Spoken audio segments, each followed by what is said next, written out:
So you've managed to secure yourself your first ever fight. First off, give yourself a round.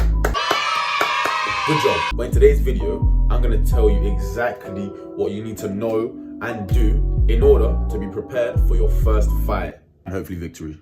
Number one, the mental game. Now, a criminally underrated part of fighting is the mental game. The first thing you need to do to prepare for your first fight is to get your brain in fighting shape. Now, what do I mean by this? No, I don't mean going on a CT speedrun and getting all of your brethren to stop bashing your head in. That's a one-way trip to A&E, my friend. What you do want to do is develop a strong mental game by focusing on positive visualization and positive self-talk. Train yourself to think, I can do this, rather than, what if I fail? That subtle shift in mindset will make all the difference. But you can't fake this mentality. You adopt this I'm him or I'm her mentality by doing the things a champion would do and living that kind of lifestyle. So wake up early, go that extra distance, do that extra rep, push yourself like you've never pushed yourself before, because these things are going to make all the difference. You don't become a champion in the ring unless you're a champion outside the ring as well. You will cultivate this mindset by taking action, not by screaming affirmations at yourself in the mirror.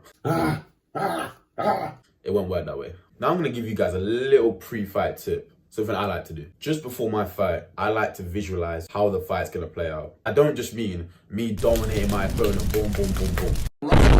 What I mean is getting in the ring first, throwing a few jabs out, using my movement, using my parrying, using my blocking, really focusing and honing and zoning in on the task at hand. So practice in my head, throwing realistic combinations, throwing that jab like I said, throwing that cross, using that movement, lateral, forwards, back, all of that good stuff. It really helps me channel in to the fight and keeps my brain ready and prepared. This helps me shut out all the noise and keeps me focused. That way, once the bell rings, we'll be prepared and be in control of that fight. Trust me guys, this does work. It works for me anyway. Hopefully it will work for you. Number two, the physical game. Obviously, you can't fight if you don't know how to. Not that guy, pal. Trust me. You're not that guy. So it's imperative to work on your fundamentals, fine-tune them, and work on the basics. So come fight day, it's breezy like Chris. You really want to put your body through vigorous, grueling work that will push you to your limits. Train hard, fight easy. Sweat in battle so you don't have to bleed in war. Do the things that future you would thank you for. When training, make sure you're focused on every aspect of your game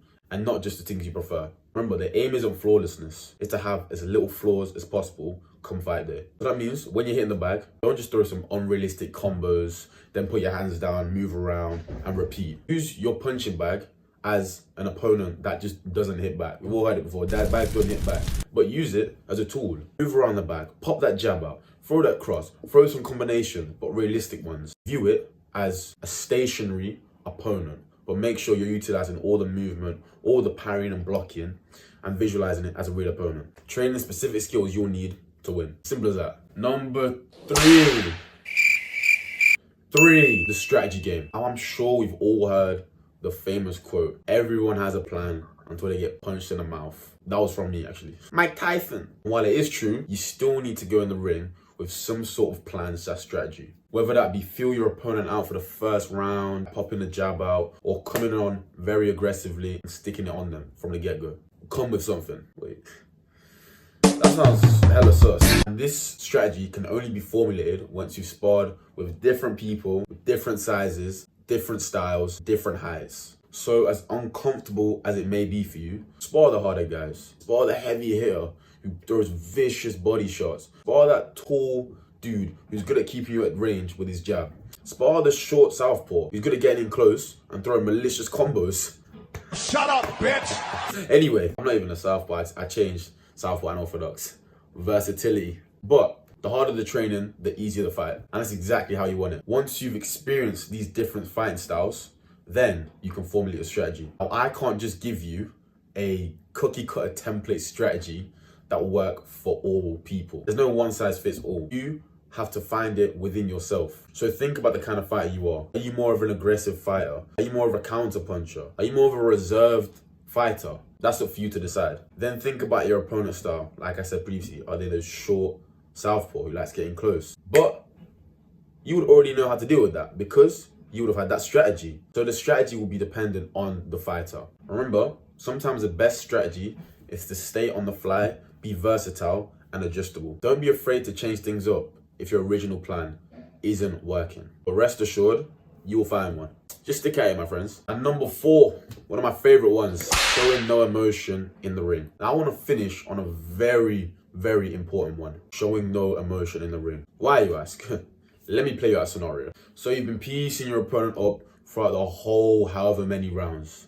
You can see your opponent is visibly tired. He's beaten up. He's down to his last leg. All of a sudden, he throws one Hail Mary. Oh, hits you with a dirty cross right to the solar plexus. And this rattles you. Your hands drop. Your hands are down here. You're protecting your body. Your opponent can see you're visibly hurt.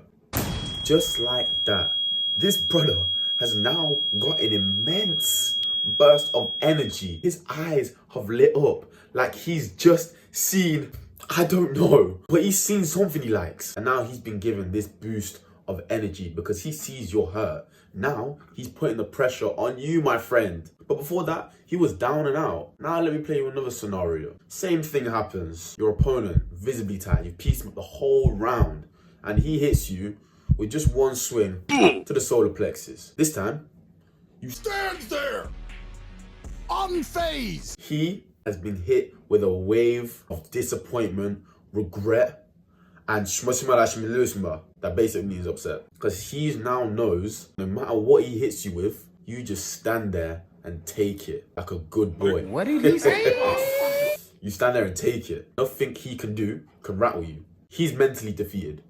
You've won mentally already. So even if your opponent hits you with a nasty shot that's been summoned by Mike theme song, you've got to charge it. Remain unfazed. This will mentally destroy your opponent and they would have lost the fight before it's even over. Think about it. So, ladies and gentlemen, there we have it. My tips to you on how to prepare for your first fight. Let me just tell you, the fact that you have secured yourself a fight, massive achievement. You're doing something that many people are scared to do. This may be out of your comfort zone, so I highly commend you for that. Well done. Finally, I'd like to remind you, don't forget to have fun. Obviously, everyone has their why for starting, and your why maybe to protect yourself or just keep in shape or do something you might enjoy. But throughout this whole thing, don't forget to enjoy yourself, because that is also very important. Have fun in the ring, live in the moment and enjoy it.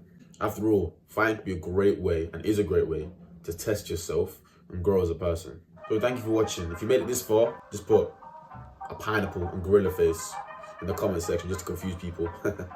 I'm an evil man. Yeah, leave in the comments any other video suggestions you'd like me to touch on or touch. And anyway, I'll see you guys later. Peace.